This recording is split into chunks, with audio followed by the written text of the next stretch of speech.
I had a near-death experience after being seriously injured in a near-fatal automobile accident. Complications caused me to stop breathing and require a ventilator, and then go into a coma. Since coming out of my coma, I've had vivid remembrances of the time I was on the other side of the veil in a heavenly realm. There was a bright mist permeating everything. The light was everywhere, it even passed through me. I can remember looking at my hand and the light passed through it. My hand was transparent, but this did not surprise me. As I walked with a heavenly person, his countenance shone forth with such brightness.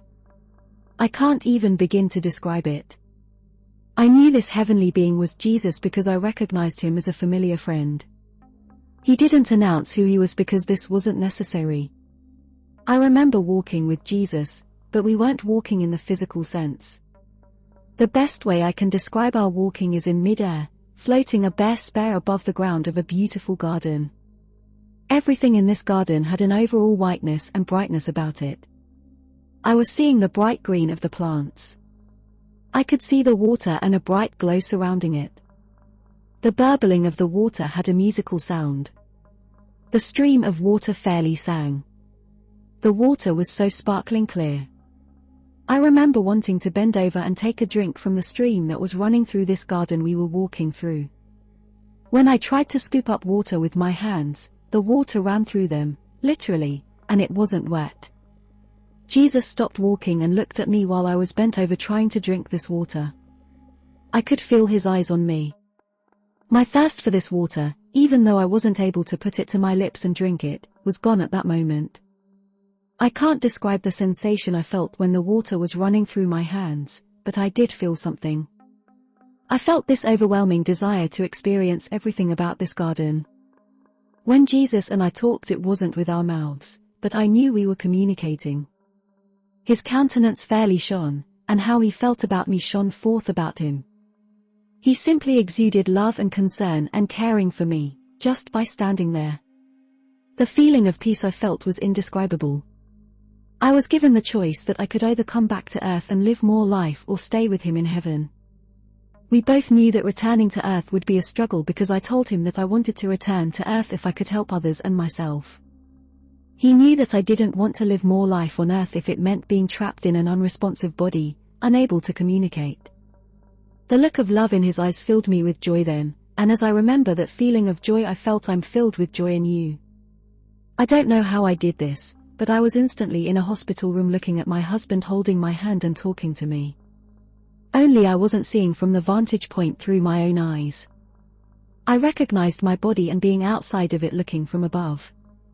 As I viewed this scene, I felt a strong desire that I wanted to return to earth and live more life with my husband, if I could communicate with him and help him. I was understood and the desires of my heart were heard. The next thing I remember was being trapped in my body while others cared for my physical needs. I can remember that I could tell what the nurses were thinking about me by how they touched me. Through their touch I knew if they thought I was going to live or not. I knew if they thought they were caring for a basically dead person whose spirit wasn't there. I remember trying to scream out, "Look, I'm alive. I'm in here. I'm going to live." I relaxed and trusted a person much more if I knew that they knew they were caring for a living person. I obviously could read their thoughts. While in my spirit body, I remember communicating telepathically. This is how Jesus and I communicated in that heavenly garden. It was so easy. It required no effort. You thought the thoughts and they were communicated. Speaking through my physical mouth is so difficult and frustrating. Sometimes we're misunderstood, people get the wrong meaning of what you're trying to say. The phrase the world uses of being soulmates is referring to the communication between two souls, spirit-to-spirit communication. To communicate on a spiritual level is a very profound experience. I believe I've had this spiritual gift ever since my near-death experience, and this gift profoundly blesses my life as I use it. I feel this great need to communicate on a spiritual level with others. I've learned that how I'm able to communicate on earth is through writing. But, I have to prepare myself mentally to be able to communicate on a spiritual level.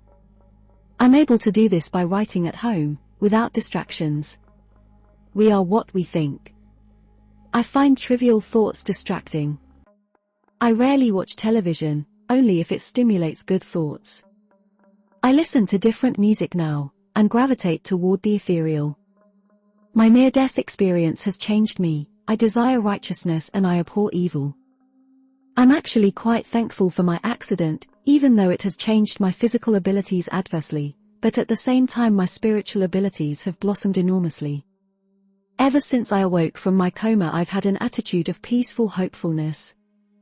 I believe the reason why I still live and came back to earth is to testify about the beauty of the spirit world, and Jesus being who he said he was, one whom we know well as a friendly brother in the spirit world. This knowledge and belief affects every facet of my life. I believe I came back to live more life, in part to fulfill my covenant to the Lord that I'd relate this message to all who will listen.